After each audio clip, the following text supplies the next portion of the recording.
Hi everyone. आज मैं आप सबके लिए लाई हूँ बहुत ही आसान तरीका आइल्स राइटिंग टास्क 1 की इंट्रोडक्शन लिखने का, जो कि मैं आपको दो तरीके सिखाऊंगी, एक सिंपल और एक कॉम्प्लेक्स स्ट्रक्चर। सो ज़्यादा बैंड्स के लिए वैसे हम कॉम्प्लेक्स स्ट्रक्चर यूज़ करें तो बेटर है, पर जो नहीं लिख पाते हैं वो सिंपल ही यूज़ करें। तो आज इस टेबल की मैं आपको इंट्रोडक्शन बना के दिखाऊंगी। The table below gives information about the percentage of workforce employed in 6 industries in Australia between 1989 and 2009। Table हमें इंफॉर्मेशन दे रहा है वर्कफोर्स क्या होता है, स्टाफ जो वहाँ पे काम कर रहा है, जो 6 अलग अलग इंडस्ट्रीज़ में ऑस्ट्रेलिया में है, और हमें दो अलग अलग ईयर्स दिए हैं 1989 एंड 2009, यानी 20 ईयर्स के गैप के बाद जो उसमें चेंजेस आए हैं वो इसमें बताए हैं। अब सबसे पहले जब भी हमने इंट्रोडक्शन लिखनी है उसमें हमें सबसे पहले क्या चाहिए, सिनोनिम्स, उसको पैराफ्रेज करने के लिए इंट्रोडक्शन को। तो परसेंटेज को परसेंटाइल लिख सकते हो, प्रपोर्शन लिख सकते हो, परसेंटम लिख सकते हो। परसेंटम जब लिखोगे हमेशा ध्यान रखना है कि पर और सेंटम के बीच में गैप होता है, कभी इकट्ठा नहीं लिखा जाता। Then is workforce, employees, staff, workers, manpower, staff members. Then is employed, hired, recruited, engaged, involved, industries, sectors, departments, divisions, categories। अब सबसे पहले इंट्रोडक्शन है, ये कॉम्प्लेक्स स्ट्रक्चर है।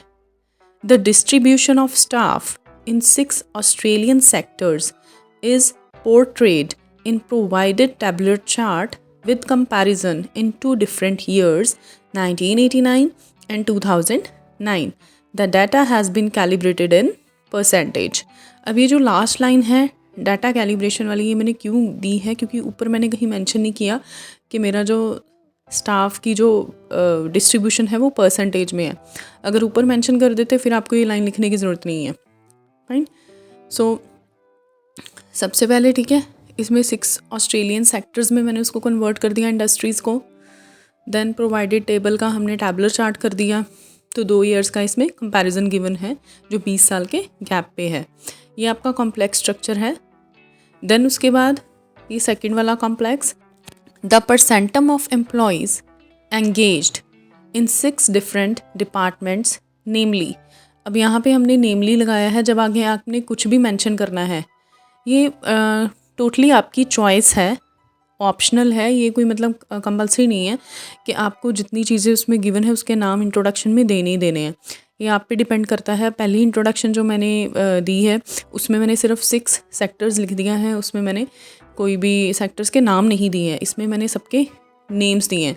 जब भी आपने ऐसे नेम्स देने होते हैं आप नेमली लगा सकते हो, विच आर, इस तरह से करके आप आके उनको एक्सप्लेन कर सकते हो। Manufacturing, retail, healthcare, construction, education and tourism in Australia is depicted in provided table in the years 1989 and 2009। अब यहाँ पे जैसे लाइन लिखी है is depicted, तो ये पैसिव टेंस हो जाता है। तो पैसिव टेंस किसकी फॉर्म है, कॉम्प्लेक्स स्ट्रक्चर में ही आता है। तो it is kind of a complex introduction. तो ये दो आपको कॉम्प्लेक्स इंट्रोडक्शन मैंने बता दी। अब हम मूव करेंगे सिंपल इंट्रोडक्शन की ओर।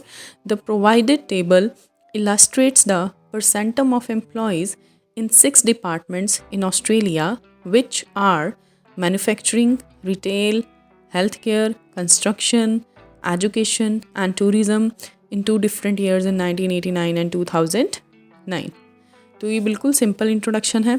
अब देखिए ये जो दोनों इंट्रोडक्शन मैंने आपको बताई हैं इनमें मैंने the data has been calibration वाली लाइन नहीं लिखी है। वो क्यों नहीं लिखी है, क्योंकि मैंने ऊपर ही मेंशन कर दिया परसेंटम, तो दोबारा से उसको बताने की ज़रूरत नहीं है। अब देखिए यहाँ पे मैं आपको बता देती हूँ इंट्रोडक्शन की जो लास्ट लाइन है, डाटा इज़ या data has been calibrated in percentage. और अब इसको भी आप कॉम्प्लेक्स स्ट्रक्चर में लिखोगे तो बहुत ही अच्छी बात है। जो आप इसको पैसिव टेंस में लिख दो तो ये आपका कॉम्प्लेक्स स्ट्रक्चर वाली लाइन आ जाएगी। The calibration of data is या has been done in percentage. Fine. अगर आप अपनी इंट्रोडक्शन में एक भी लाइन पैसिव वाली लिख देते हो, चाहे सिर्फ ये कैलिब्रेशन वाली लिख दो, बाकी ऊपर की जो आपकी इंट्रोडक्शन है उसे सिंपल बना दीजिए तो भी ठीक है। मतलब हर एक पैराग्राफ में थोड़ा थोड़ा कॉम्प्लेक्स स्ट्रक्चर आ जाए तो बहुत ही बढ़िया है अच्छे बैंड्स के लिए। अब देखिए कैलिब्रेटेड और कैलिब्रेशन दोनों तरह से अगर एक्टिव में लिखना है या पैसिव में लिखना है तो आप और कौन कौन से वर्ड उसके लिए यूज़ कर सकते हैं। कैलिब्रेटेड है मेजर्ड, तो इसको आप क्या लिख सकते हो, measurement. Calculated, calculation, evaluated, evaluation, given का कुछ भी वो फॉर्म नहीं बनेगा, प्रेजेंटेड, प्रेजेंटेशन। फाइन। तो आप इसमें कहीं भी चेंज करके the data has been presented in, the presentation of data, the calculation of data, evaluation, measurement of data, या data has been measured in, calculated in, इस तरह से आप लिख सकते हो। Stay tuned with my channel for such more videos on IELTS, English and English grammar. Thanks for watching.